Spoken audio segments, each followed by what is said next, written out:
ऐसी वीडियो रोज देखने के लिए आप मेरी वीडियो को लाइक करें, इस पे कमेंट करें और अपने दोस्तों के साथ शेयर करें। और हाँ, अगर आप इस चैनल पे नए हैं तो इसे सब्सक्राइब करना ना भूलें। सच्चाई यह थी कि अनिका उस अननोन नंबर के साथ इसलिए चैटिंग करने लगी थी क्योंकि सबसे पहले उस अननोन नंबर से अनिका को किसी ने यह बताया था कि वह अनिका की प्रेगनेंसी का राज जानता था। रोहित से मिलती हुई अनिका को काफ़ी वक्त हो चुका था।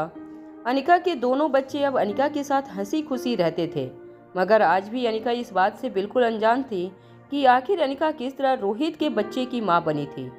जब रोहित ने अनिका से यह सवाल पूछा कि इस वक्त वह किस इंटिविगेशन के साथ इतना टाइम गंवा रही थी, तब अचानक ही अनिका के मन में उस अननोन नंबर से आया हुआ पहला मैसेज फ्लैश होने लगा। मगर अब बात अनिका के बीते कल के राज से काफ़ी आगे निकल चुकी थी। अनिका इतना जान चुकी थी कि इस ऑर्गेनाइजेशन ने काफ़ी सालों से अनिका पर नज़र बनाए रखी थी। जब अनिका यह सब कुछ सोच ही रही थी, तब रोहित ने अनिका से एक और सवाल पूछ लिया। क्या तुम मुझे बता सकती हो कि तुम भूमिका के साथ आजकल इतना वक्त क्यों बिता रही हो?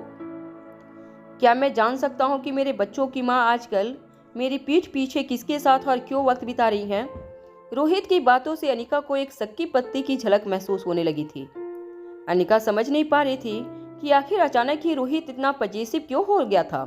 तभी अचानक उसी अननोन नंबर से अनिका को एक और मैसेज आया। मैसेज में लिखा था, मैं तुमसे मिलने होटल लॉबी में आया था मगर तुम चली गई थी। मुझे तुम्हारा यह बिहेवियर बिल्कुल पसंद नहीं आया। किसी को बुलाकर इस तरह चले जाना अच्छे मैनर्स नहीं है। तुम मुझे बहुत लाइटली ले रही हो, इसलिए मुझे तुम्हें अपनी ताकत का एहसास दिलाना होगा। मैंने तुमसे कहा था अगर तुम मेरी ऑर्गेनाइजेशन में शामिल नहीं हुई तो मैं एक एक करके तुम्हारे करीबियों को नुकसान पहुंचाना शुरू कर दूंगा। यह मत सोचना तुम्हारी दोस्त श्रेया के ऊपर जो खतरा था वह हमेशा के लिए टल चुका है। चलो, लेकिन इस बार हम श्रेया को टारगेट नहीं करेंगे। इस बार हमारा टारगेट होगा। इसके बाद मैसेज में कुछ नहीं लिखा था। अनिका ने तेजी से रिप्लाई करते हुए कहा, मैंने भी तुम्हें पहले ही कह दिया था कि अगर मेरी करीबियों में से किसी को एक खरोच भी आई तो तुम्हारे लिए और तुम्हारी पूरी ऑर्गेनाइजेशन के लिए बहुत बुरा होगा। बताओ तुम किसे टारगेट बना रहे हो? कुछ ही सेकेंड में अननोन नंबर से अनिका के इस सवाल का जवाब आया। इतनी भी जल्दी क्या है? अभी कुछ ही देर में तुम्हें सब कुछ पता चल जाएगा। क्या है कि हम एक गेम खेल रहे हैं, जिस गेम में अंत में मुझे तेरा गुलाम बनना है। इस गेम में हर मोड़ पर एक्साइटमेंट है, एडवेंचर है और सस्पेंस भी। अगर सारा सस्पेंस पहले ही जान लोगी तो गेम खेलने में मज़ा नहीं आएगा। अनिका फिर से उस अननोन नंबर से चैटिंग करने वाले इंसान से चिढ़ होने लगी थी। उसे समझ नहीं आ रहा था कि अगर वह सचमुच कोई खतरनाक ऑर्गेनाइजेशन का लीडर था तो इतनी बचकानी और फिल्मी बातें क्यों कर रहा था। जब अनिका उसे जवाब देने के लिए अपने मोबाइल फ़ोन में फिर से टाइपिंग करने लगी, तभी अचानक आकाश गुलेरिया हाउस से दौड़ते हुए बाहर आया और अपनी कार में बैठकर तेजी से गुलेरिया हाउस से चला गया। अनिका ने इससे पहले आकाश को इतनी हैरानी से और परेशान कभी नहीं देखा था। जब आकाश गुलेरिया इंडस्ट्रीज के हेड ऑफिस पर पहुंचा तो उसके केबिन के बाहर काफ़ी लोग जमा हुए थे। गुलेरिया इंडस्ट्रीज के IT डिपार्टमेंट का हेड सर्वेश भी वहीं मौजूद था। सर्वेश अपने लैपटॉप पर कुछ काम कर रहा था। सर्वेश के चेहरे पर काफ़ी टेंशन थी। आकाश के आते ही उसके सारे एम्प्लॉयज अपनी जगह से खड़े हो गए। सर्वेश ने जैसे ही आकाश को देखा, वह हड़बड़ाती हुई आवाज़ में बोला, सर, मुझे कुछ पता नहीं चल रहा है। हमारे सिस्टम को लगता है किसी ने हैक कर लिया है। इससे पहले काफ़ी हैकर्स ने कोशिश की थी, मगर मैंने कभी भी किसी हैकर को कंपनी के सिक्योरिटी सिस्टम के अंदर घुसने नहीं दिया था। मगर लग रहा है यह कोई भी हैकर है, वह बहुत ही ज़्यादा पावरफुल है। मैं और मेरी टीम पिछले आधे घंटे से पता लगाने की कोशिश कर रहे हैं कि आखिर इतनी बड़ी हैकिंग हुई कैसे। उन लोगों ने गुलेरिया इंडस्ट्रीज के पूरे सिस्टम पर कब्जा कर लिया है और मैं चाहकर भी उन्हें रोक नहीं पा रहा हूँ। और सर, आई एम अफ्रेड, अगर जल्दी हमने कुछ नहीं किया तो पूरे गुलेरिया इंडस्ट्रीज के ऊपर इन हैकर्स का होल्ड हो जाएगा। आकाश समझ चुका था कि अगर हैकर्स ने आधे घंटे से गुलेरिया इंडस्ट्रीज के सिस्टम पर कब्जा जमा लिया था तो अब तक वह लोग कंपनी को कितना बड़ा नुकसान पहुंचा चुके होंगे। मगर आकाश को इस वक्त हो चुके नुकसान से ज़्यादा आने वाले नुकसान की चिंता थी। गुस्से से तिलमिलाता आकाश ने सर्वेश और उसकी टीम से कहा, तो फिर कर क्या रहे हो तुम लोग? तुम लोगों को कंपनी इतनी बड़ी बड़ी तनख्वाह इसलिए देती है कि तुम कंपनी के सिक्योरिटी और कंपनी के सिस्टम को अटैकर से बचा कर रखो, और तुम लोग मुझे यह जवाब दे रहे हो कि तुम लोग कुछ नहीं कर सकते। क्या तुम जानते हो आधे घंटे में वो लोग कितना नुकसान पहुंचा चुके होंगे गुलेरिया इंडस्ट्रीज को? आकाश की बात सुनते ही सर्वेश के हाथ पांव कांपने लगे। सर्वेश ने अपने माथे से पसीना पोंछते हुए कहा, सर सच कहूँ तो मुझे खुद कुछ समझ नहीं आ रहा कि कोई इस तरह की हैकिंग कैसे कर सकता है। देश की बेस्ट सिक्योरिटी और बेस्ट एंटी हैकिंग इम्प्रूवमेंट हमारे पास। मेरी टीम इस फील्ड में देश की सबसे बेहतरीन कॉलेज में से बड़ी बड़ी डिग्रियां हासिल कर चुकी है, मगर हम में से कोई यह पता नहीं लगा पा रहा है कि आखिर इस हैकर ने यह किया कैसे। आई थिंक किसी कंपनी के ऊपर इस दुनिया का सबसे बड़ा साइबर अटैक है। सर्वेश की बात का मतलब उसकी आंखों में साफ नजर आ रहा था। वह हैकर चाहते तो गुलेरिया इंडस्ट्रीज को रातों रात बर्बाद कर सकते थे। तभी अचानक सर्वेश की लैपटॉप के स्क्रीन पर एक मैसेज दिखाई देने लगा। सर्वेश और आकाश गौर से उस मैसेज को पढ़ने लगे। मैसेज में लिखा था, वेलकम मिस्टर आकाश गुलेरिया, मुझे आप ही का इंतजार था। वैसे अब तक मैंने आपकी कंपनी को कोई नुकसान नहीं पहुंचाया। दरअसल नुकसान पहुंचाने के लिए मैंने तुम्हारी सिस्टम को हैक नहीं किया है। यह मैसेज पढ़ते ही आकाश, सर्वेश और कमरे में मौजूद बाकी सारे लोग हैरान हो गए। आकाश ने उसी चैट बॉक्स में रिप्लाई करते हुए लिखा, तो फिर आखिर तुम चाहते क्या हो? हैकर ने जवाब देते हुए लिखा, बहुत छोटी सी डिमांड है मेरी। दरअसल मेरी दुश्मनी तुमसे या गुलेरिया परिवार से नहीं है। मेरी ऑर्गेनाइजेशन बस एक छोटी सी फेवर चाहती है। तुम्हारी बहन अनिका से कहो कि वह मेरी ऑर्गेनाइजेशन के लिए काम करे। अगर उसने ऐसा नहीं किया तो मेरा मूड बहुत खराब हो जाएगा, और फिर तुम अच्छी तरह जानते हो कि इस वक्त गुलेरिया इंडस्ट्रीज की गर्दन मैंने अपने हाथों में जोर से दबोच कर रखी है। अगर पकड़ जरा सी भी तेज की तो हर एक गुजरती सेकेंड के साथ गुलेरिया इंडस्ट्रीज और गुलेरिया परिवार का करोड़ों का रुपये का नुकसान होने लगेगा। आकाश यह मैसेज को देखकर चौंक हो गया, मगर आकाश यह भी अच्छी तरह जानता था कि यह हैकर जो कोई भी था वह जरूर अनिका को प्रेशर में डालकर उससे कोई ऐसा काम करवाना चाहता था जो अनिका नहीं करना चाहती थी। आकाश ने फिर से टाइप करते हुए उस हैकर से पूछा, अगर वह तुम्हारे साथ काम ना करना चाहे तो? आकाश के इस सवाल पर तुरंत उससे हैकर ने जवाब देते हुए लिखा, तो फिर इसकी एक कीमत होगी, और वह यह होगी गुलेरिया इंडस्ट्रीज रातों रात बर्बाद हो जाएगी। इस वक्त गुलेरिया इंडस्ट्रीज के अंदर जितने भी बिजनेस चल रहे हैं उन सारे बिजनेस के सिस्टम मेरी कंट्रोल में है। क्लाइंट जो भी पैसे भेज रहे हैं, तुम्हारे मार्केट में जितने भी होल्डिंग है, तुम्हारे एसेट, तुम्हारी लाइबिलिटीज, सारी की सारी मेरी उंगलियों के एक इशारे पर कंट्रोल की जा सकती है। अब तुम इसका मतलब अच्छी तरह जानते हो। मैं चाहूँ तो एक सेकेंड में गुलेरिया इंडस्ट्रीज का इतना बड़ा नुकसान कर सकता हूँ कि आज के बाद पूरा का पूरा गुलेरिया परिवार रास्ते पर भीख मांगता हुआ नजर आएगा।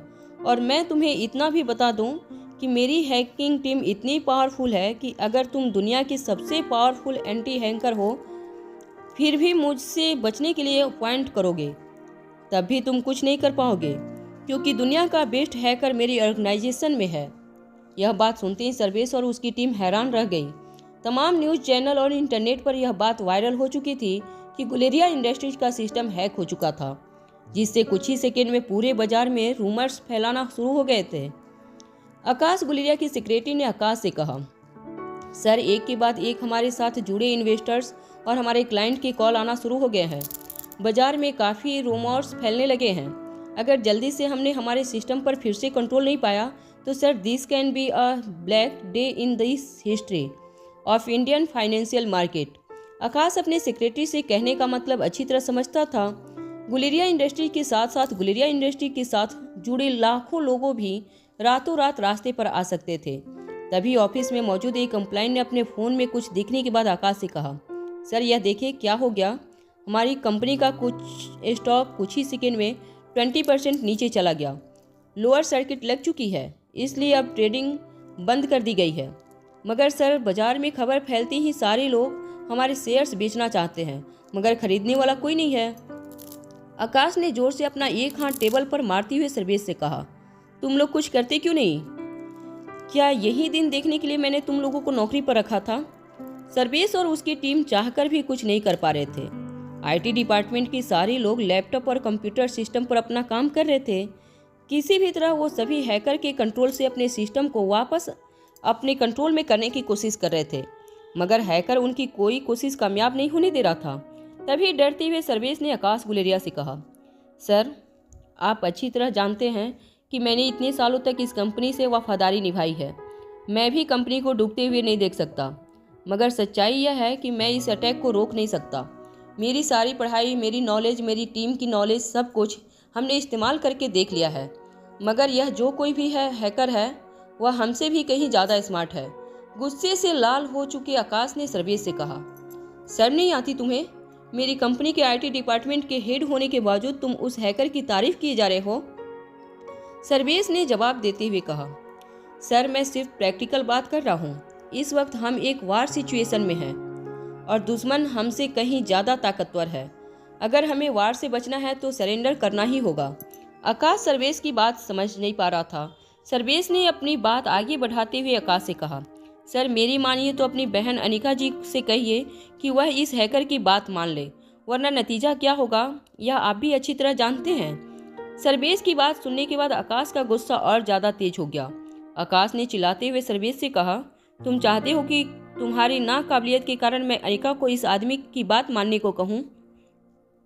सर्वेश के साथ साथ कमरे में मौजूद सारे लोग यह बात अच्छी तरह जानते थे कि आकाश चाहे कुछ भी हो जाए, अनिका को हैकर के सामने झुकने नहीं देगा, और अगर अनिका ने उस हैकर की बात नहीं मानी तो हैकर रातों रात गुलेरिया इंडस्ट्रीज को बर्बाद कर देगा। तभी सिस्टम पर हैकर ने फिर से एक मैसेज भेजा, सोचने में टाइम गंवा रहे हो तुम आकाश?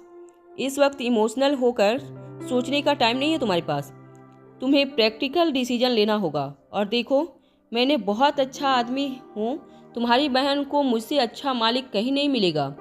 गुलेरिया इंडस्ट्रीज की आज़ादी अनिका की नौकरी से जुड़ी है।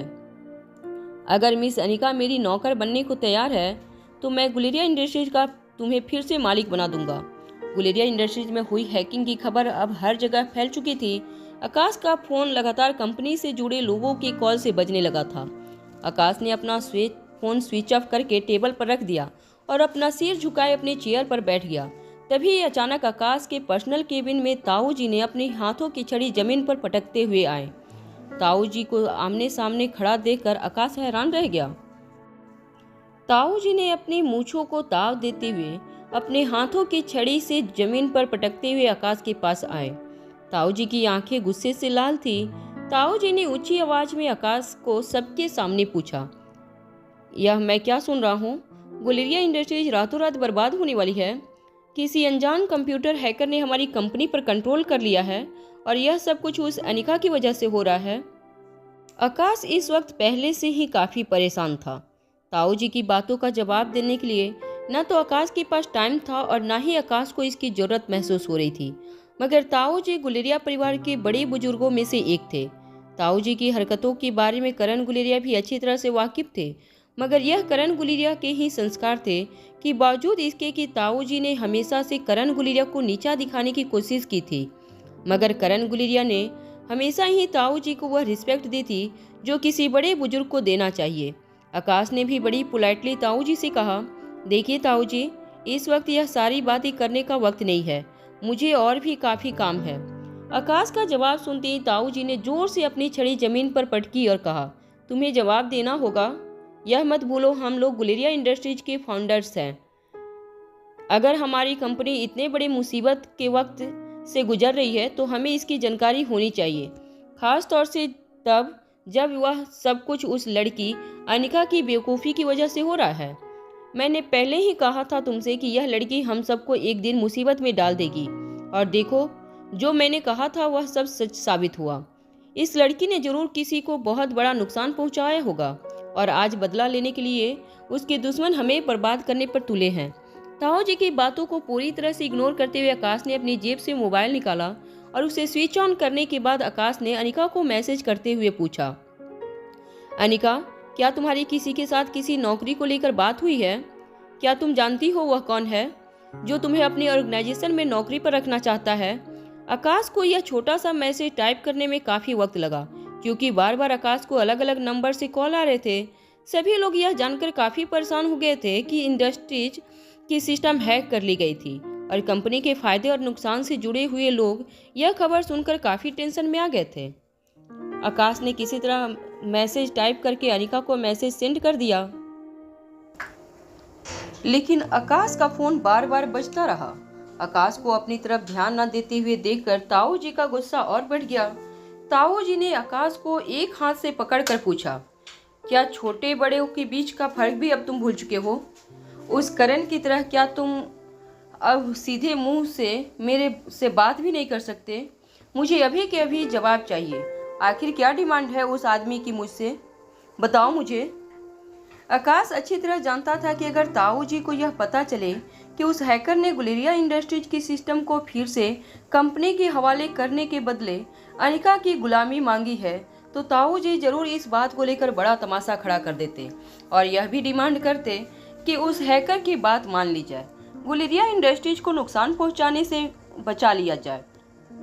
जब अनिका ने आकाश को गुलेरिया हाउस से निकलते हुए देखा था, तब वह इतना समझ गई थी कि जरूर आकाश किसी मुसीबत में गया है। अनिका ने भी कभी आकाश को इतना परेशान नहीं देखा था। उस वक्त रोहित अनिका से यह जानना चाहता था कि आखिर वो पिछले 2 दिनों से कहाँ बिजी रहती थी।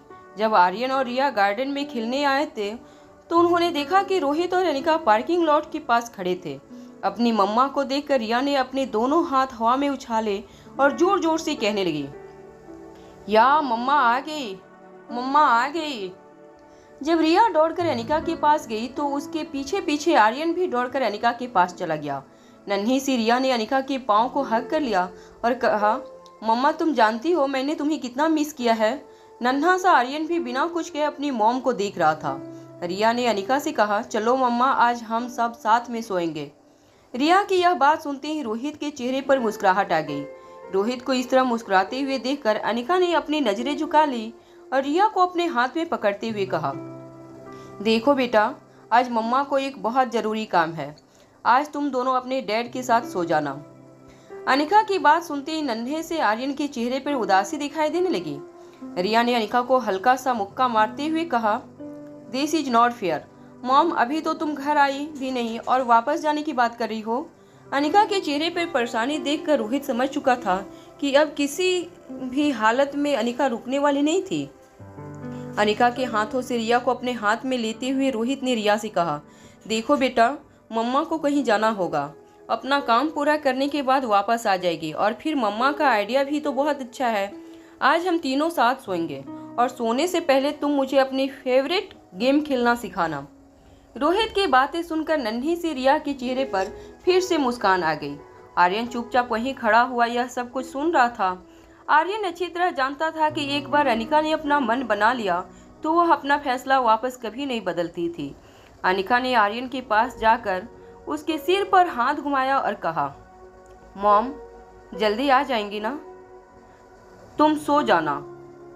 यह कहने के बाद अनिका अपनी कार में बैठकर गुलेरिया हाउस से निकल गई।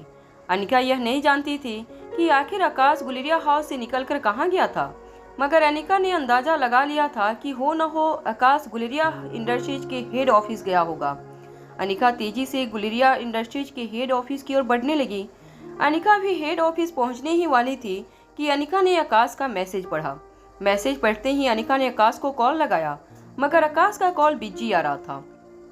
गुलेरिया इंडस्ट्रीज के साथ जुड़े हुए लोग कंटिन्यूसली आकाश को कॉल कर रहे थे, इसलिए अनिका आकाश से कनेक्ट नहीं कर पा रही थी। तभी अनिका ने सेक्रेटरी चिराग मेहता को कॉल लगाया।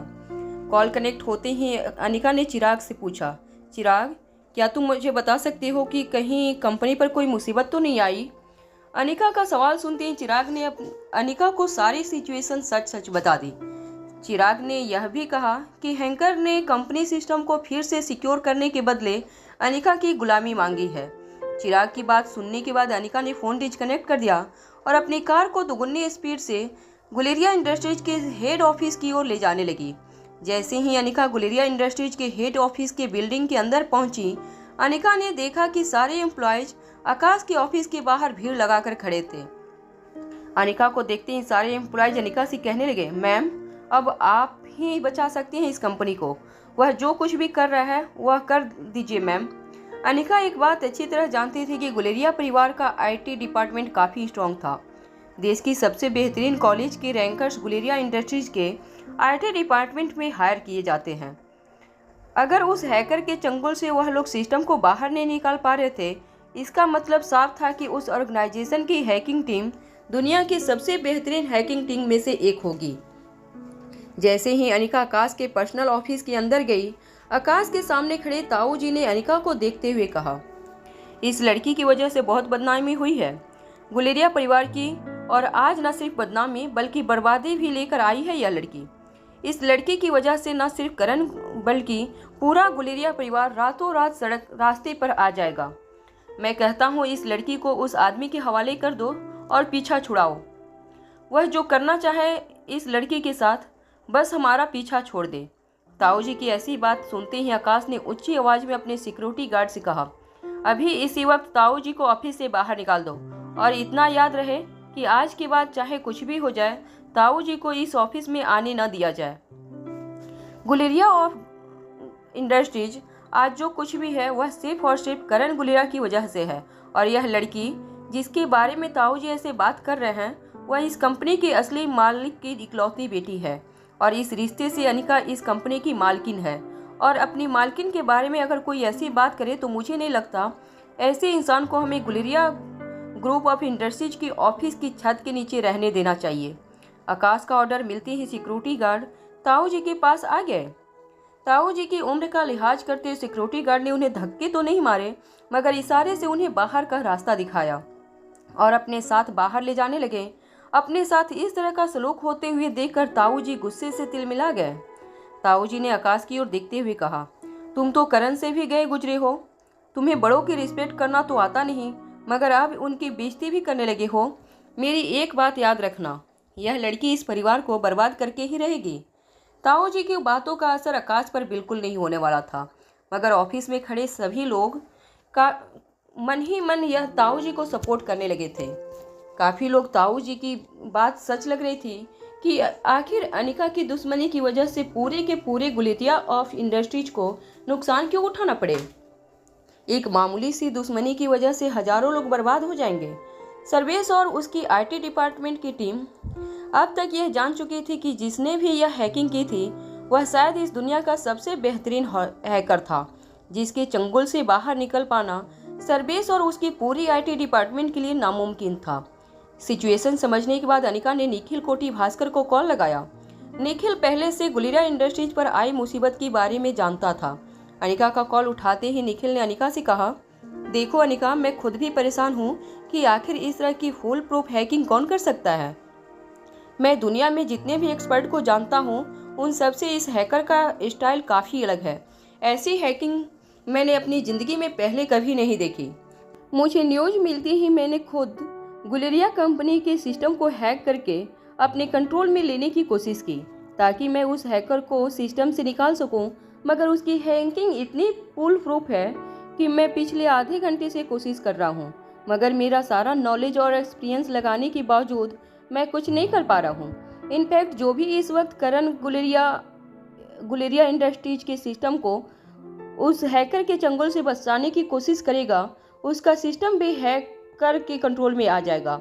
अनिका खुद भी हैकिंग के बारे में बेसिक नॉलेज रखती थी, मगर उसने कभी कंप्यूटर और सॉफ्टवेयर डेवलपमेंट के बारे में डीप स्टडी नहीं की थी। अनिका ने निखिल से पूछा, मुझे एक बात बताओ कि यह हैकिंग जैसे भी होती है, क्या वह किसी किताब के बेस पर होती है या कहीं से सीखा जा सकता है। निखिल ने जवाब देते हुए कहा, देखो, सॉफ्टवेयर और कंप्यूटर की काफ़ी सारी लैंग्वेजेज होती हैं जिन्हें कोड और डिकोड करने पर हम किसी सिस्टम के अंदर घुस सकते हैं और उस सिस्टम को कंट्रोल कर सकते हैं। या यूँ कहो कि अगर कोई दरवाज़ा लॉक है तो हैकर उसे अपनी मास्टर की से खोलता है, मगर यहाँ पर सिर्फ इतना है कि एक बार अगर हैकर अपनी चाबी से वह दरवाज़ा खोल दे तो कोई और चाबी से वह दरवाज़ा नहीं खोल पाएगा। जब तक हैकर नहीं चाहता कोई और उस दरवाजे को नहीं खोल पाएगा। यह सब कुछ सीखने के लिए हैकिंग के बारे में डीप में नॉलेज होना बहुत ज़रूरी है, और यह जो हैकिंग हुई है उसे एक ऐसे सिस्टम के जरिए की गई है जिस सिस्टम के बारे में पढ़ने के लिए सबसे ब्राइट स्टूडेंट को कम से कम 2 या 3 साल लगते हैं, तब जाकर कहीं वह इस हैकिंग के बारे में थोड़ा बहुत समझ पाएगा। अनिका ने निखिल से पूछा, क्या तुम इस सिस्टम को समझ पाते हो? निखिल ने जवाब देते हुए कहा, हाँ, मैं समझ तो पाता हूँ, मगर मैं इसका एक्सपर्ट नहीं हूँ। ऐसे सिस्टम का एक्सपर्ट बनने के लिए मुझे तुम्हारे जैसे दिमाग चाहिए, जो मेरे पास नहीं है। निखिल की बात सुनते ही कुछ देर खामोश रहने के बाद अनिका ने निखिल से कहा, ठीक है, उस सिस्टम के बारे में तुम मुझे बताओ। अनिका की बात सुनकर निखिल हैरान रह गया, मगर निखिल ने बिना कोई और कमेंट करे अनिका को सारी इन्फॉर्मेशन और सिलेबस लिंक दे दी। अनिका ने सबसे पहले रीसेट हैंगिंग स्किल के बारे में इंटरनेट पर पढ़ना शुरू किया। अनिका का फोकस देकर आकाश अनिका के पास आकर अनिका से पूछने लगा, यह तुम क्या कर रही हो अनिका? आकाश की बातों पर अनिका का ध्यान बिल्कुल नहीं था। आकाश ने अनिका के कंधे पर हाथ रखकर दोबारा अनिका से पूछा, अनिका, क्या तुम मुझे बताओगी कि तुम क्या कर रही हो? अनिका ने आकाश की ओर देखकर कहा, देखो, इस वक्त मैं तुमसे कुछ नहीं बता सकती, मुझे कुछ घंटे अकेला छोड़ दो। अनिका के चेहरे पर फोकस देकर आकाश ने अपने आदमियों को ऑफिस से बाहर निकलने का इशारा किया। आकाश अपनी बहन अनिका के दिमाग की ताकत पहले भी देख चुका था। वह जानता था कि अनिका का आईक्यू लेवल आम लोगों के मुकाबले काफ़ी ज़्यादा तेज था। लोग जो काम सालों साल तक नहीं कर पाते थे, वह काम अनिका चुटकी बजाकर कर लेती थी। मगर आकाश यह बात अच्छी तरह जानता था कि जो काम सर्वेश और उसका पूरा टीम आईटी डिपार्टमेंट पिछले 2 घंटों में नहीं कर पाया था, वह काम अनिका के लिए बेहद मुश्किल था। मगर आकाश अनिका को इस तरह यह सारी बातें कहकर डिस्टर्ब नहीं करना चाहता था। आकाश को करण गुलेरिया की मेहनत और लगन से बनाई हुई गुलेरिया इंडस्ट्रीज अपनी आंखों के सामने डूबती हुई नजर आ रही थी। अपना सिर झुकाकर आकाश अपने आदमियों के पीछे पीछे अपने ऑफिस से बाहर निकल गया। आकाश के ऑफिस के बाहर ताऊ जी ने बड़ा हंगामा खड़ा कर दिया था। ताऊ जी सारे स्टाफ की ओर देखकर कह रहे थे, यह गुलेरिया ग्रुप ऑफ इंडस्ट्रीज अकेले आकाश ने नहीं बनाई है। इतना याद रखना कि तुम सबका खून पसीना मिला हुआ है गुलेरिया इंडस्ट्रीज की प्रगति में। क्या तुम लोग सिर्फ एक लड़की की वजह से एक ही रात में अपना सब कुछ बर्बाद होते हुए देख सकते हो? अरे, इस कंपनी के साथ तुम्हारा भविष्य जुड़ा है, तुम्हारे बाल बच्चों का भविष्य जुड़ा है। एक ही रात में सिर्फ इस जिद्दी और सरफिरी लड़की की वजह से सब कुछ खाक में मिल जाएगा। ताऊ जी की बातें सुनकर ऑफिस के बाहर जमा हुई भीड़ के चेहरे पर मायूसी छाने लगी। उन सबको कहीं न कहीं ताऊ जी की बात सच लग रही थी। वह यह नहीं जानते थे कि अनिका की क्या दुश्मनी थी उस हैकर के साथ, मगर वह यह जरूर जानते थे कि अनिका की वजह से न सिर्फ गुलेरिया ग्रुप ऑफ कंपनीज को बल्कि उनके और उनके परिवार को भी काफ़ी बड़ा नुकसान उठाना पड़ेगा। मगर आकाश के सामने कोई कुछ कहने की हिम्मत नहीं कर रहा था। आकाश को अपने ऑफिस से बाहर निकलता हुआ देखकर ताऊ जी ने कहा, अब मुंह लटकाए बाहर क्यों आ गए? क्या उस लड़की ने तुम्हें अपनी ही कुर्सी से उठाकर बाहर भेज दिया? बस यही दिन देखना रह गया था। मैं अच्छी तरह जानता हूँ कि यह लड़की जरूर एक दिन गुलेरिया परिवार की बर्बादी का कारण बनेगी, मगर मैं यह नहीं जानता कि वह दिन इतनी जल्दी आ जाएगा। अभी कुछ नहीं बिगड़ा। उस लड़की को उसके दुश्मन के हवाले कर दो और छुड़ा लो इस कंपनी को उस अनजान दुश्मन के जाल से। अरे जरा देखो इन चेहरों को, यह सिर्फ हमारी कंपनी में नौकरी नहीं करते बल्कि गुलेरिया ग्रुप ऑफ इंडस्ट्रीज का हिस्सा है। यह सब इनकी जिंदगियां जुड़ी है गुलेरिया कंपनी के साथ। तुम गुलेरिया ग्रुप ऑफ इंडस्ट्रीज के साथ साथ इनका और इनके परिवार का फ्यूचर भी अंधेरे में डाल रहे हो। आकाश के ऑफिस के अंदर अनिका निखिल के साथ कॉन्फ्रेंस पर कुछ बात कर रही थी और साथ ही साथ अपनी उंगलियों से तेजी से लैपटॉप कीबोर्ड पर कुछ टाइप कर रही थी। अनिका की उंगलियां लैपटॉप कीबोर्ड पर बिजली की रफ्तार से टाइप कर रही थी। धीरे धीरे अनिका के चेहरे से टेंशन कम होने लगी। अचानक ही अनिका ने निखिल का फोन डिस्कनेक्ट कर दिया। उसके बाद अनिका ने आकाश के पर्सनल कंप्यूटर के कीबोर्ड पर टाइप करना शुरू कर दिया। आकाश के पर्सनल कंप्यूटर की स्क्रीन पूरी तरह ब्लैक थी। आकाश का पर्सनल कंप्यूटर भी हैक हो चुका था, मगर अनिका तेजी से कंप्यूटर के कीबोर्ड पर कुछ टाइप करने लगी। कुछ देर तक अनिका अलग अलग कॉम्बिनेशन टाइप करके आकाश के कंप्यूटर को रीस्टार्ट करने की कोशिश करने लगी, मगर अनिका किसी भी तरह से आकाश का पर्सनल कंप्यूटर ऑन नहीं कर पा रही थी। कुछ देर की कोशिश के बाद अचानक ही आकाश की कंप्यूटर स्क्रीन रीस्टार्ट हुई। जैसे ही आकाश का पर्सनल कंप्यूटर स्विच ऑन हुआ, अनिका के चेहरे पर मुस्कुराहट आ गई। अभी भी गुलेरिया इंडस्ट्रीज का पूरा सिस्टम हैकर के कब्जे में था, मगर आकाश के पर्सनल कंप्यूटर को अनिका उस हैकर के कब्जे से छुड़ाने में कामयाब हो गई थी। आकाश और बाकी सारे लोग लगभग 2 घंटे तक आकाश के ऑफिस के बाहर इंतजार करते रहे। आकाश ने घड़ी में वक्त देखा और फिर से अपने ऑफिस के अंदर चला गया। ऑफिस के अंदर आते ही आकाश ने देखा कि अनिका आकाश के पर्सनल कंप्यूटर को स्विच ऑन करने में कामयाब हो चुकी थी। आकाश तेजी से अनिका के पास आया और अनिका से पूछने लगा, क्या हुआ अनिका, क्या कोई कामयाबी मिली? अनिका अपने काम में इतनी फोकस्ड थी कि उसे यह तक पता नहीं चला कि कब आकाश उसके पीछे आकर खड़ा हो गया। अनिका की टाइपिंग स्पीड देखकर आकाश हैरान रह गया। अनिका जिस स्पीड से कंप्यूटर कीबोर्ड पर टाइप कर रही थी, ऐसी स्पीड आकाश ने अपनी जिंदगी में कभी नहीं देखी थी। जब आकाश अनिका के पीछे खड़े होकर यह सब कुछ देख रहा था, तब आकाश के केबिन में उसका सेक्रेटरी चिराग मेहता आया। चिराग ने आकाश से कहा, हम सारे सर एम्प्लॉयज इस वक्त काफ़ी घबराहट में हैं। उनके सारे कंप्यूटर और लैपटॉप फ्रीज हो चुके हैं, कोई काम नहीं कर पा रहा है। सभी लोग पिछले कई घंटों से बस यूं ही अपने कंप्यूटर के सामने बैठे हुए हैं। हमारा लिंक हमारी रिटेल मर्चेंडाइज और रिटेल आउटलेट से बिल्कुल टूट चुकी है।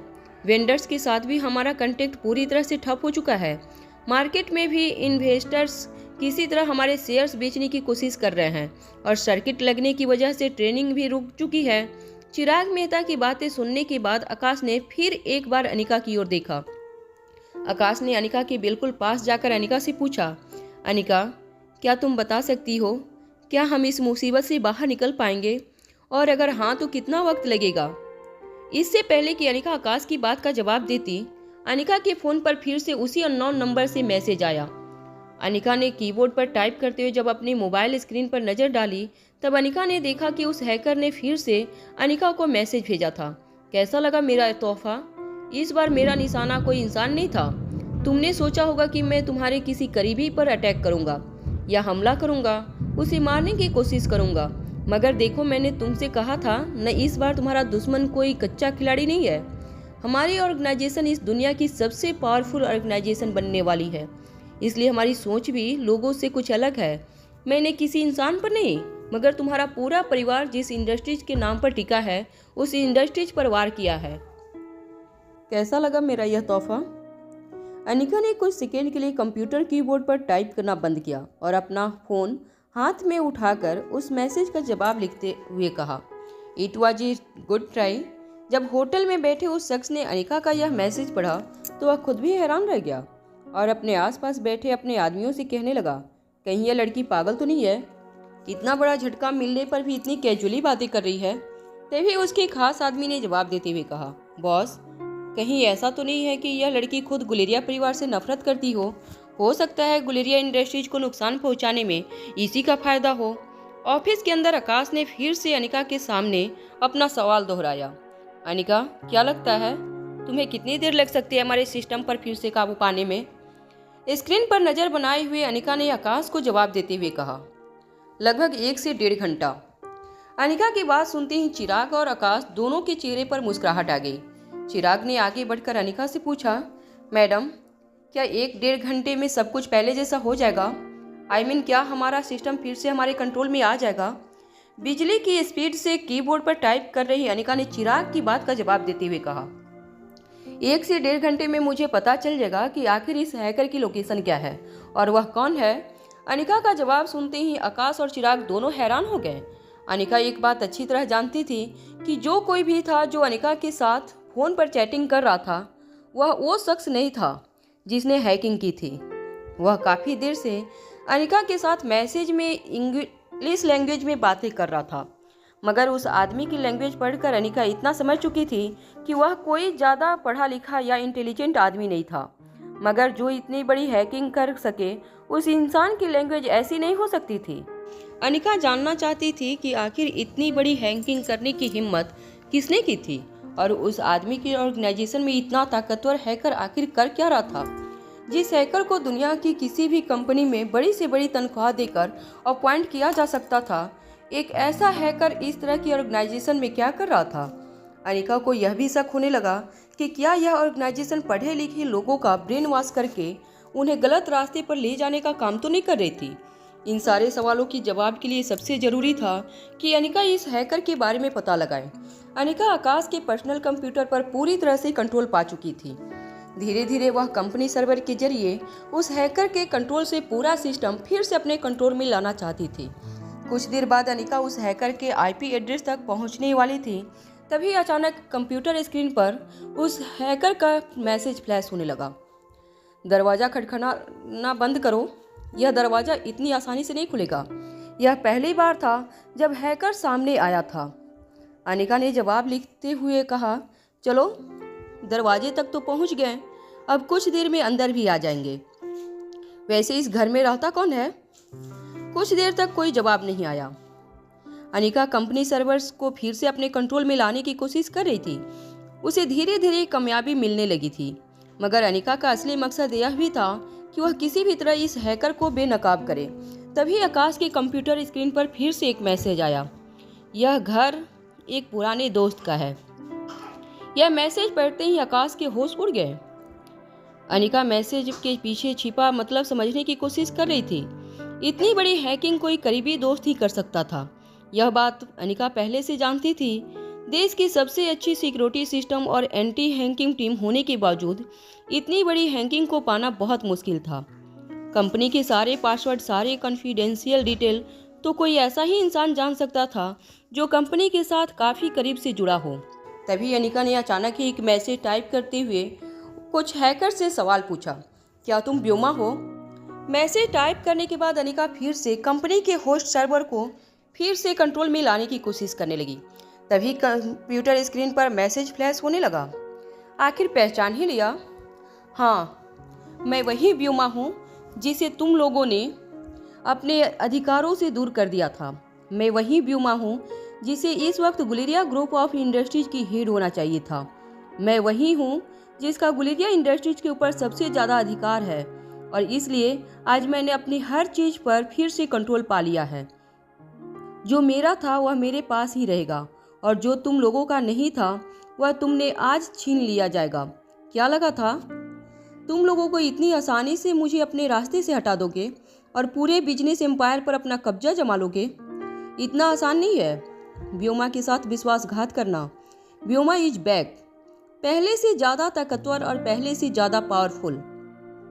अनिका अच्छी तरह जानती थी कि वह सॉफ्टवेयर डेवलपमेंट में काफ़ी तेज थी, मगर हैकिंग के मामले में व्योमा अब पहले से कहीं ज़्यादा तेज हो चुकी थी। उसकी स्किल और हैकिंग करने की ताकत काफ़ी तेज हो चुकी थी। मगर एक बात व्योमा नहीं जानती थी कि अगर वह आम लोगों के मुकाबले 100 गुना ज़्यादा तेज थी तो उसका मुकाबला भी अनिका के साथ, जिसका दिमाग आम लोगों के मुकाबले 1000 गुना तेज था।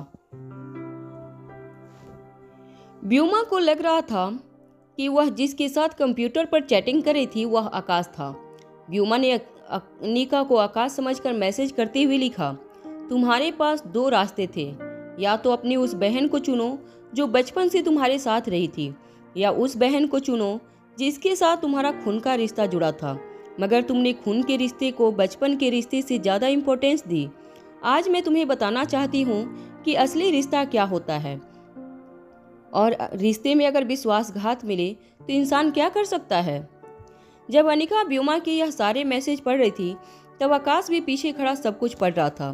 तभी अचानक अनिका के फ़ोन पर उस अननोन नंबर से फिर एक मैसेज आया जिसमें लिखा था, अब तक तो तुम यह जान चुकी होगी कि गुलेरिया ग्रुप ऑफ कंपनी के सिस्टम पर किसने हैकिंग की है, वह कौन है, मगर तुम्हें यह सोचकर ताजुब हो रहा होगा कि कल तक जो व्योमा ठीक ठाक सी एवरेज लड़की थी वह इतनी इंटेलिजेंट और ताकतवर कैसे हो गई कि दुनिया की सबसे बेहतरीन हैकर बन गई। दरअसल अनिका भी काफ़ी देर से यही सोच रही थी कि अचानक ही व्योमा के अंदर यह बदलाव आया कहाँ से। उस अननोन नंबर से फिर एक मैसेज अनिका के फ़ोन पर फ्लैश होने लगा जिसमें लिखा था, यह सारा कमाल हमारे जेनेटिक चेंज लाने वाले ड्रग का है जिसे हम मिरेकल ड्रग कहते हैं। इस ड्रग के इस्तेमाल से इंसान जो भी काम करना चाहे उसमें सबसे ताकतवर और सबसे तेज बन सकता है। उस ड्रग के इस्तेमाल करने के बाद चाहे तुम्हारा दिमाग हो या तुम्हारा शरीर, तुम्हारी प्रेजेंट ताकत से 100 गुना ताकतवर हो जाता है। हमें व्योमा को भी यही ड्रग दिया है। देखो आज उसका दिमाग कहाँ से कहाँ पहुँच गया। तुम अगर मेरी गुलामी करने के लिए राजी हो जाओ तो यह ड्रग मैं तुम्हें भी दे सकता हूँ। तुम्हारे शरीर में भी कमाल की चेंज आ जाएंगे। तुम्हारा दिमाग इस दुनिया का सबसे बेहतरीन दिमाग बन जा सकता है। मैं जानता हूँ तुम पहले से भी काफ़ी ज़्यादा तेज हो, मगर सोचो इस ड्रग के इस्तेमाल करने के बाद तुम क्या बन सकती हो। जब अनिका ने यह मैसेज पढ़ा तो उसे व्योमा के लिए कहीं ना कहीं सिंपैथी होने लगी थी। वह जान चुकी थी कि व्योमा गलत लोगों के शिकंजे में फंस चुकी थी। उस आदमी की बातों का जवाब देते हुए अनिका ने लिखा, मैं अपनी जिंदगी और अपने दिमाग से बहुत खुश हूँ। ना इससे ज़्यादा मैंने कभी सोचा है और ना ही चाहा है और ना मांगा है, मगर तुम लोग जो कर रहे हो उसका अंजाम बहुत बुरा होने वाला है। उस आदमी ने फिर से मैसेज भेजते हुए कहा, तुम समझ नहीं रही हो चीज़ों को। अरे दुनिया में ऐसा कोई इंसान नहीं जो अपनी काबिलियत से बढ़कर परफॉर्म ना करना चाहता हो। इस ड्रग के इस्तेमाल से तुम दुनिया की सबसे बड़ी डॉक्टर बन सकती हो। अनिका ने जवाब लिखते हुए कहा, वह मैं अपनी मेहनत और लगन से एक दिन जरूर बन जाऊंगी। अनिका का एरोगेंस आंसर पढ़ने के बाद उस आदमी ने फिर एक मैसेज लिखा, चलो मानता हूँ तुम्हारा दिमाग पहले से ज़्यादा बहुत तेज है, मगर शायद तुम इस ड्रग के इस्तेमाल से दुनिया की सबसे ताकतवर लड़की बन सकती हो। आकाश पीछे खड़ा हुआ यह सारे मैसेज पढ़ रहा था। आकाश मन ही मन यह सोचने लगा था कि ड्रग के इस्तेमाल से जो कुछ अनिका कर सकती थी वह अनिका बिना ड्रग इस्तेमाल किए पहले से करती आ रही थी। दुनिया की सबसे बेहतरीन डॉक्टरों में से एक, दुनिया की सबसे बेहतरीन रेस कार ड्राइवर, एक बेहद ताकतवर मार्शल आर्टिस्ट, और आज आकाश ने यह भी देख लिया था कि कुछ ही घंटों में अनिका ने उस हैकर को ट्रेस कर लिया था जिसे गुलेरिया ग्रुप ऑफ इंडस्ट्रीज का पूरा आईटी डिपार्टमेंट मिलकर नहीं ट्रेस कर पाया था। अनिका ने 9 नंबर से आए हुए मैसेज के स्क्रीनशॉट इंस्पेक्टर अब्बास और भूमिका को भेजे। आखिर ऑर्गेनाइजेशन के बारे में अब अनिका एक राज अच्छी तरह जान चुकी थी कि इस ऑर्गेनाइजेशन के पास एक ऐसा ड्रग था जो इंसान के जेनेटिक स्ट्रक्चर में बदलाव ला सकता था, जिसकी वजह से इंसान रातों रात अपनी काबिलियत से ज़्यादा ताकतवर हो जाता था। व्योमा ने फिर से आकाश के पर्सनल कंप्यूटर पर मैसेज भेजते हुए लिखा, तुम चाहे कितना भी बड़ा विश्वासघात कर लो मुझसे, मगर मैं गुलेरिया परिवार में पली बढ़ी हूँ। मैं तुम्हें एक और मौका दूंगी। अगर तुमने मेरी बात मान ली तो मैं फिर से वो सब कुछ तुम्हारे हवाले कर दूंगी और गुलेरिया ग्रुप ऑफ इंडस्ट्रीज फिर से पहले की तरह तुम्हारी कंट्रोल में होगी। यह मैसेज पढ़ते ही अनिका ने व्योमा से पूछा, क्या चाहती हो तुम? व्योमा अभी भी सोच रही थी कि उसके साथ जो इंसान चैट कर रहा था वह आकाश था। व्योमा के साथ चैटिंग करते हुए भी अनिका कंपनी के मेन सर्वर को व्योमा के कंट्रोल से बाहर निकालने की कोशिश कर रही थी। अनिका जानती थी अगर कुछ देर और व्योमा चैटिंग पर बनी रही तो वह व्योमा के आईपी एड्रेस को ट्रैक करके व्योमा के कंप्यूटर के जरिए सारा कंट्रोल फिर से गुलेरिया ग्रुप ऑफ इंडस्ट्रीज के आईटी डिपार्टमेंट के हाथों रीस्टोर कर सकती थी। व्योमा ने जवाब लिखते हुए कहा, अगर तुम लोग मुझ पर लगे हुए सारे चार्जेज विड्रॉल कर लो और सबके सामने मुझे गुलेरिया परिवार की बेटी मान लो तो मैं सारे कंट्रोल फिर से तुम्हारे हाथों में देने के लिए तैयार हूँ। और हाँ, तुम्हें उस अनिका को गुलेरिया परिवार से हमेशा के लिए बेदखल करना होगा। मेरी जगह गुलेरिया परिवार में मुझे वापस मिलनी चाहिए। मुझे अगर मेरी पहले वाली पोजीशन वापस मिल गई तो कंपनी में तुम्हारी पोजीशन भी थी, मैं तुम्हें वह लौटा दूंगी। आखिर गुलेरिया परिवार की असली बेटी मैं हूँ। व्योमा के मैसेज पढ़ते ही अनिका अपने पीछे खड़े आकाश की ओर देखने लगी। व्योमा की बात का जवाब अनिका खुद नहीं देना चाहती थी। वह चाहती थी कि इस बार डिसीजन आकाश ले और व्योमा की बात का जो भी जवाब देना है वह खुद आकाश व्योमा को दे। आकाश ने सोचने में 1 सेकेंड भी नहीं लगाया और अनिका के हाथों से कीबोर्ड अपनी ओर करते हुए आकाश ने टाइप किया, तुम असली नहीं, तुम नकली हो और कभी असली की जगह नहीं ले सकती। जब व्योमा ने अपने कंप्यूटर स्क्रीन पर आकाश का यह जवाब पढ़ा तो व्योमा की आंखों से आंसू बहने लगे। व्योमा किसी भी तरह गुलेरिया परिवार में अपनी पुरानी पोजीशन हासिल करना चाहती थी। गुलेरिया ग्रुप ऑफ इंडस्ट्रीज के पैसे और ताकत में व्योमा को कोई इंटरेस्ट नहीं था। अगर व्योमा कोई चीज़ दिल से चाहती थी तो वह गुलेरिया परिवार में अपनी वह पोजीशन हासिल करना जो अनिका के आने से पहले थी। घर में सबकी लाडली, सबसे इम्पोर्टेंट मेंबर और घर की इकलौती बेटी। व्योमा का चेहरा पूरी तरह से लाल हो चुका था। ऐसा लग रहा था जैसे किसी भी वक्त व्योमा की आंखों से खून के आंसू निकलने लगेंगे। बौखलाई हुई व्योमा ने आकाश की मैसेज टाइप करते हुए लिखा, मैंने तुम्हें बचपन से अपना भाई माना था, मगर आज तुमने मेरे साथ आज बहुत बड़ा विश्वासघात किया है। तुमने मुझे बर्बाद कर दिया, बदले में मैं तुम्हें बर्बाद कर दूंगी। मेरी उंगली के एक इशारे पर कुछ ही सेकेंड में गुलेरिया ग्रुप ऑफ इंडस्ट्रीज का नामो निशान इस दुनिया से मिट जाएगा। बर्बाद हो जाएगी गुलेरिया ग्रुप ऑफ इंडस्ट्रीज मेरे एक बटन दबाने से। कंपनी के सारे एसेट पानी के दाम बिक जाएंगे। मार्केट में पहले से हमारे शेयर लोअर सर्किट में पहुंच गए हैं। कल सुबह जब मार्केट वापस खुलेगा तब तक गुलेरिया ग्रुप ऑफ इंडस्ट्रीज का नामो निशान हर स्टॉक एक्सचेंज से मिट चुका होगा। और यह सब कुछ हुआ है तुम्हारी एक जिद की वजह से। एक पहाड़ी बंजारन के प्यार में तुम सब पागल हो चुके हो। इतने पागल कि बचपन से जिस बहन ने तुम्हें इतना प्यार दिया, इतनी रिस्पेक्ट दी, उसी को बर्बाद करने के बारे में सोचने लगे तुम। यहाँ तक कि मेरे पापा को भी मुझसे छीनने की कोशिश की तुम लोगों ने। उनका भी ब्रेन वॉश कर दिया तुम लोगों ने। अब देखो मैं क्या करती हूँ।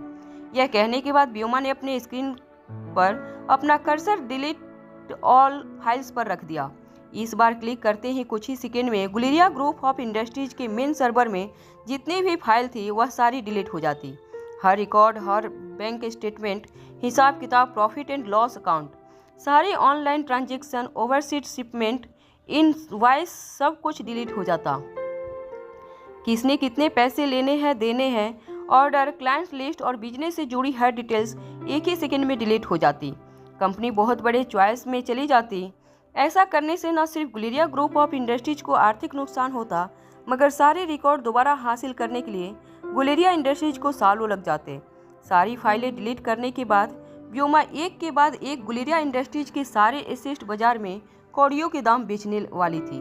मगर सबसे पहले व्योमा ने अपने बदले की पहली किस्त आकाश को देने का मन बनाया। व्योमा ने सोचा कि शायद उसके पहले कदम के बाद आकाश उसकी कही बात मान ले और आगे होने वाले नुकसान को रोकने के लिए वह अनिका को गुलेरिया परिवार से बेदखल करके व्योमा को उसकी पहले वाली पोजीशन वापस दे दे। यह सब कुछ सोचने के बाद व्योमा ने कुछ सेकंड के लिए अपनी आंखें बंद की और फिर अपना मन बनाकर डिलीट ऑन पर क्लिक कर दिया।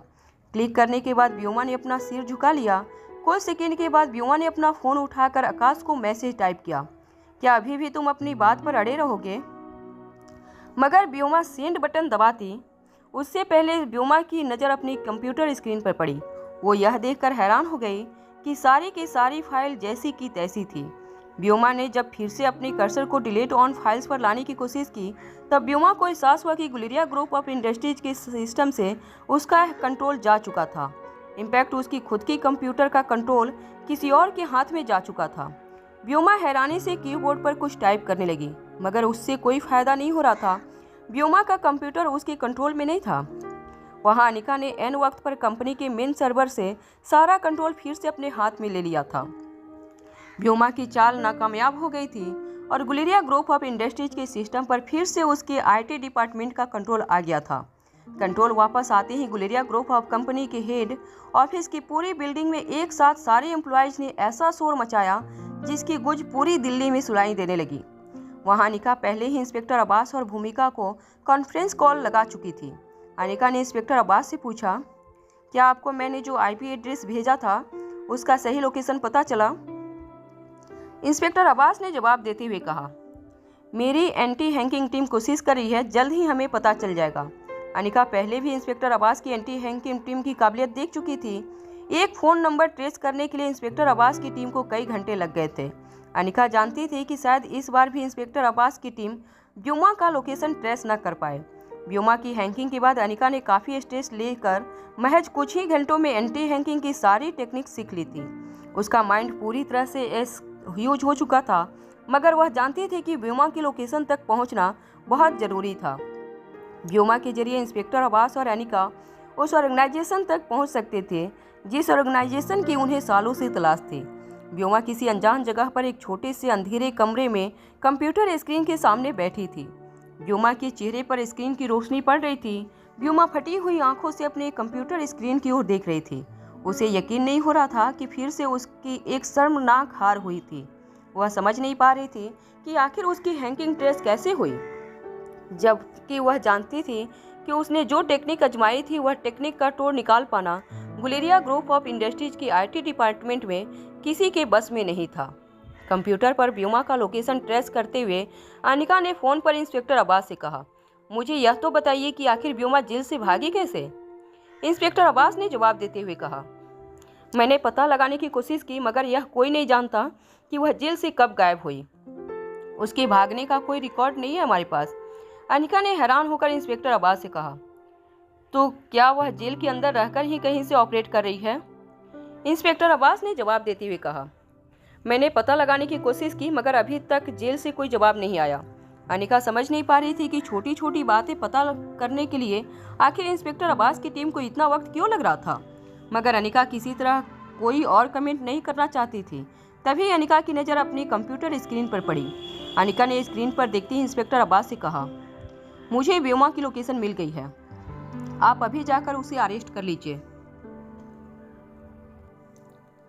व्योमा को जेनेटिक स्ट्रक्चर में चेंज होने वाले ड्रग दिए गए थे। वहीं ड्रग नताशा को भी दिया गया था, मगर नताशा का शरीर उसके साइड इफेक्ट को बर्दाश्त नहीं कर पाया और हॉस्पिटल में नताशा की मौत हो गई। व्योमा के शरीर ने ड्रग के साइड इफेक्ट को सहन कर लिया और उसके बाद व्योमा अपने आप को पहले से ज़्यादा ताकतवर महसूस करने लगी। व्योमा का दिमाग पहले से काफ़ी ज़्यादा तेज दौड़ने लगा था। उसने बहुत दिनों तक हैकिंग की दुनिया की सारी नई टेक्निक सीखी, जिसके बाद उसने खुद की एक टेक्निक बनाई जिससे व्योमा ने गुलेरिया ग्रुप ऑफ इंडस्ट्रीज पर साइबर अटैक किया था। मगर अपनी इस नई डेवलप की हुई टेक्निक को फेल होते हुए देखकर व्योमा बौखला गई। तभी व्योमा की कंप्यूटर स्क्रीन पर एक मैसेज फ्लैश होने लगा जिसमें लिखा था, तुम्हें तुम्हारी असली जगह वापस जाना होगा। व्योमा अच्छी तरह जानती थी कि उस तरफ जो कोई भी था वह आकाश नहीं था। व्योमा ने चैट बॉक्स में मैसेज टाइप करते हुए लिखा, कौन हो तुम और इतनी अच्छी तरह से हैकिंग टेक्निक्स कैसे जानते हो। कुछ देर बाद फिर से व्योमा की स्क्रीन पर एक मैसेज फ्लैश होने लगा जिसमें लिखा था, तुम मुझे अच्छी तरह से जानती हो। इससे पहले कि व्योमा कुछ समझ पाती, अचानक एक व्योमा के कमरे का दरवाजा किसी ने लात मारकर तोड़ दिया। कुछ पुलिस कांस्टेबल अंदर आकर व्योमा की ओर बंदूक तानकर खड़े हो गए। एक लेडी इंस्पेक्टर ने व्योमा से कहा, you are under arrest. Inspector Abbas ने अनिका को फ़ोन पर बताया कि व्योमा को अरेस्ट कर लिया गया है। यह खबर मिलते ही अनिका ने राहत की सांस ली और आकाश के केबिन के अंदर खिड़की से बाहर दिखने लगी। आकाश का स्टाफ पहले की तरह बिल्कुल नॉर्मली अपना काम करने लगा था। सबके चेहरे पर खुशी थी। आखिर गुलेरिया इंडस्ट्रीज के साथ साथ इन सभी के फ्यूचर को भी व्योमा ने हैक कर लिया था। अपनी जिंदगी को वापस पटरी पर देखकर सारे लोग बेहद खुश थे। तभी अचानक अनिका को फील हुआ कि उसके होंठ सूख रहे थे। काफ़ी देर से अनिका ने पानी तक नहीं पिया था।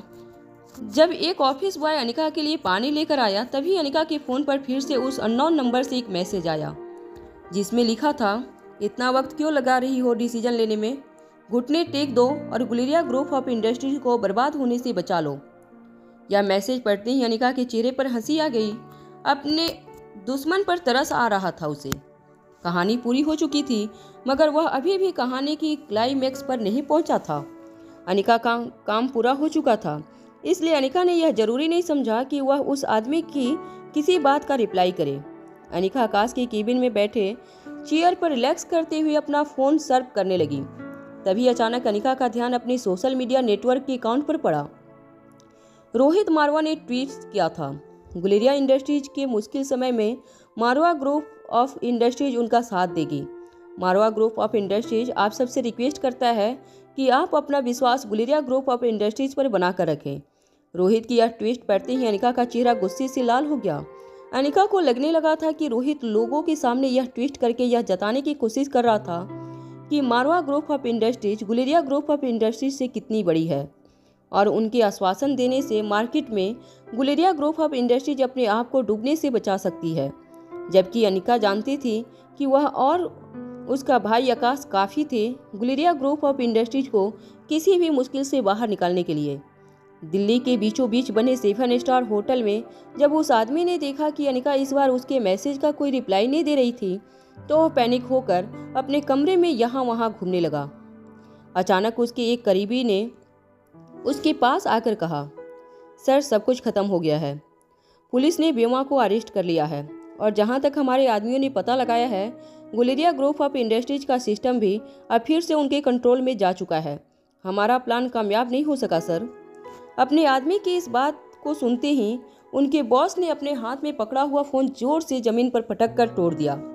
गुस्से से तिलमिलाते ऑर्गेनाइजेशन के बॉस ने कहा, तुम सब बेवकूफ़ हो तुम सब के सब।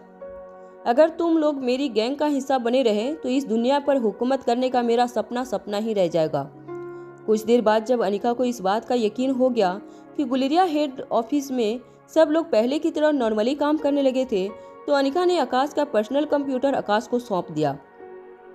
आकाश से कहा, मुझे लगता है अब मुझे घर जाना चाहिए, मुझे बहुत नींद आ रही है। यह बात सुनते ही आकाश के चेहरे पर मुस्कान आ गई। आकाश ने अनिका से कहा, तुम खुद ड्राइव करके मत जाना, मैं ड्राइवर भिजवाता हूँ। अनिका आकाश के भेजे ड्राइवर के साथ गुलेरिया हाउस चली गई। जैसे ही अनिका गुलेरिया मेंशन के अंदर दाखिल हुई, अनिका ने देखा कि रोहित वहीं लिविंग एरिया में बैठा अनिका का इंतजार कर रहा था। रात के 11 बज चुके थे। अनिका समझ गई थी कि बच्चे सो चुके हैं, मगर अनिका रोहित से यह पूछना चाहती थी, आखिर इस तरह पब्लिकली ऐसी पोस्ट करने का क्या मतलब था। जब अनिका घर के अंदर दाखिल हुई तो रोहित लिविंग रूम में एक रेस लाइनर चेयर पर बैठा अपने मोबाइल में कुछ देख रहा था। रोहित अपने फ़ोन में बार बार कुछ देखकर मुस्कुरा रहा था। अनिका को रोहित की इस मुस्कुराहट से कुछ इरिटेशन होने लगी थी। वह जानना चाहती थी कि आखिर रोहित अपने फ़ोन में देखकर बार बार क्यों मुस्कुरा रहा था। अनिका दबे पांव रोहित के बिल्कुल पीछे जाकर खड़ी हो गई। अनिका ने देखा रोहित सोशल मीडिया अकाउंट पर अलग अलग लोगों की पोस्ट पढ़ रहा था। लोग रोहित और अनिका के प्यार की तारीफ कर रहे थे। किसी ने लिखा था कि वह प्यार भी गजब चीज है, दो दुश्मन कंपनियों को एक करवा सकती है। तो किसी ने लिखा था, आकाश गुलेरिया मुसीबत में फंसा तो रोहित ने अपना हाथ बढ़ा दिया। यह बात उस पुरानी कही बात को याद करवाता है, सारी खुदाई एक तरफ और जोरू का भाई एक तरफ। यह सारे कमेंट और पोस्ट पढ़ कर रोहित को हंसी आ रही थी। रोहित के चेहरे पर मुस्कुराहट देखकर अनिका की इरिटेशन बढ़ने लगी थी।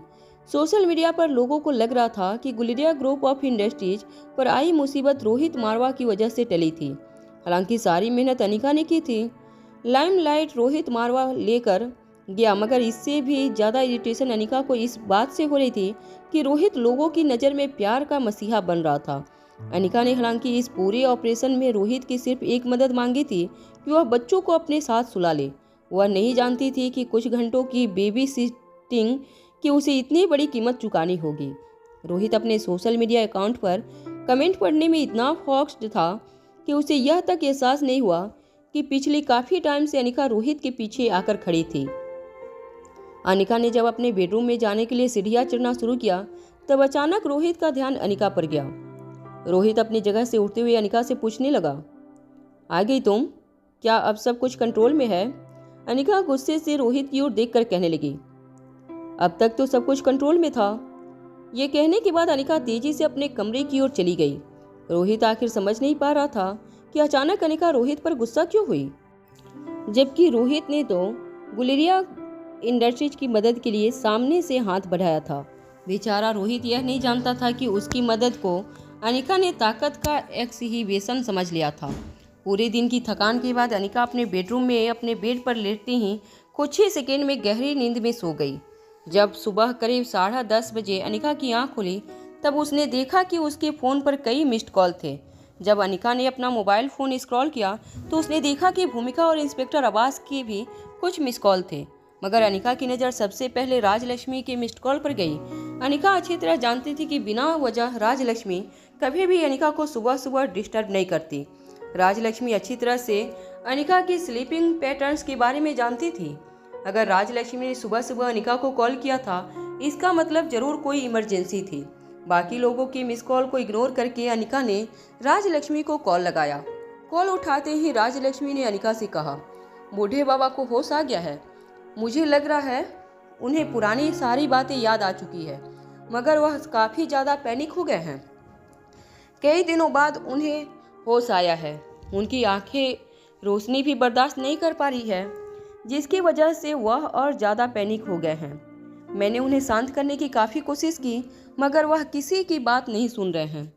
हम सब यहाँ उन्हें कंट्रोल में लाने की कोशिश कर रहे हैं, मगर वह लगातार लोगों पर हॉस्पिटल के इक्विपमेंट्स फेंक कर उन्हें दूर जाने की कोशिश कर रहे हैं। मुझे डर सिर्फ इस बात का है कि अभी अभी उन्हें होश आया है। इतना पैनिक होना उनके लिए ठीक नहीं। अगर उनकी एंजाइटी इसी तरह बढ़ती रही तो हो सकता है वह फिर से कोमा में चले जाएं। अनिका अच्छी तरह समझ सकती थी राजलक्ष्मी इतनी सीनियर क्यों थी। काफ़ी दिनों तक बूढ़े बाबा को होश आया था और उनकी पुरानी यादाश्त वापस आ गई थी। इसका मतलब यह था कि अचानक जब उन्होंने अपने शरीर को देखा होगा, वह अपने आप को पहचान नहीं पाए होंगे। अक्सर ऐसा होता है कि अगर इंसान कोमा से बाहर आए और अपने आप को पहचान न पाए तो वह अपना मानसिक संतुलन खो बैठता है। और यहाँ पर बूढ़े बाबा पहले से ही मानसिक तौर पर बीमार थे। अनिका ने काफ़ी मुश्किल से उनका इलाज किया था। अगर जल्द ही उन पर काबू नहीं पाया गया तो हो सकता है वह फिर से अपनी याददाश्त खो बैठे और इस बार शायद अनिका दोबारा उन्हें कभी ठीक न कर पाए। मगर अनिका किसी भी तरह बूढ़े बाबा से अपने माँ के बारे में जुड़े हुए राज जानना चाहती थी। अनिका ने राजलक्ष्मी से कहा, तुम किसी भी तरह कुछ देर तक उन्हें कंट्रोल करने की कोशिश करो। मैं जितनी जल्दी हो सकता है हॉस्पिटल पहुंचती हूं। उनसे कहो मैं उनसे मिलने आ रही हूं। अनिका अच्छी तरह जानती थी कि उनके पास वक्त बहुत कम था। उसे जल्द से जल्द हॉस्पिटल बूढ़े बाबा तक पहुंचना होगा। बूढ़े बाबा स्वाति से जुड़ी आखिरी कड़ी थे जो स्वाति की असलियत के बारे में बता सकते थे। अनिका गुलेरिया हाउस से निकलकर तेजी से कार चलाते हुए लाइफ केयर हॉस्पिटल पहुंची। जब अनिका दौड़कर बूढ़े बाबा के वार्ड के पास पहुंची तो उसे अंदर से कुछ हॉस्पिटल के स्टाफ मेंबर्स की आवाज़ सुनाई देने लगी। देखो बाबा, यहाँ कोई आपका दुश्मन नहीं है। हम आपको कोई नुकसान नहीं पहुंचाएंगे। पिछले कई दिनों से हम ही आपकी देखभाल कर रहे हैं। तभी एक गहरी दबी हुई आवाज़ अनिका के कानों पर पड़ी, दूर हो जाओ मुझसे, मैं तुम में से किसी को नहीं जानता। वार्ड बॉयज ने जवाब देते हुए कहा, हाँ, क्योंकि आप कई दिनों बाद होश में आए हो। अभी अभी आपकी याददाश्त वापस आई है। कई सालों बाद आपने होश संभाला है। मगर देखिए, आप ठीक हो गए हैं, पर अगर दिमाग पर ज़्यादा जोर पड़ेगा तो हो सकता है आप फिर से बेहोश हो जाएं। डॉक्टरों की सारी मेहनत बर्बाद हो जाएगी। यह आप ही की ज़िंदगी का सवाल है। प्लीज़ शांत हो जाइए। आपको भूख लगी होगी, मैं आपके लिए यह कुछ फल लाया हूँ, इसे खा लीजिए। तभी अनिका को अंदर से कुछ बर्तन गिरने की आवाज़ सुनाई दी, जिसके बाद बूढ़े बाबा ने अपने सामने खड़े लोगों से कहा, मैं किसी भी तरह करण गुलेरिया की बेटी से मिलना चाहता हूँ। मैं स्वाति की बेटी से मिलना चाहता हूँ। मैं तुम लोगों के साथ कोई बात नहीं करूँगा। मुझे जो कुछ भी करना है मैं सिर्फ उसी से कहूँगा। उसकी माँ ने उसके लिए एक संदेशा छोड़ा है और मरने से पहले मैं वह बात उसकी बेटी को बताना चाहता हूँ। मगर वह बात मैं तुम लोगों से किसी को नहीं बताऊंगा। मैं सिर्फ स्वाति की बेटी को बताऊंगा। अनिका को सालों से जिस पल का इंतजार था, आखिर वह पल उसके सामने आ गया था। कुछ ही मिनट में अनिका अपनी माँ से जुड़ा राज जान पाएगी। आखिरकार अनिका यह जान पाएगी उसकी माँ स्वाति मल्होत्रा कौन थी और क्या राज जुड़े थे उसके अतीत से।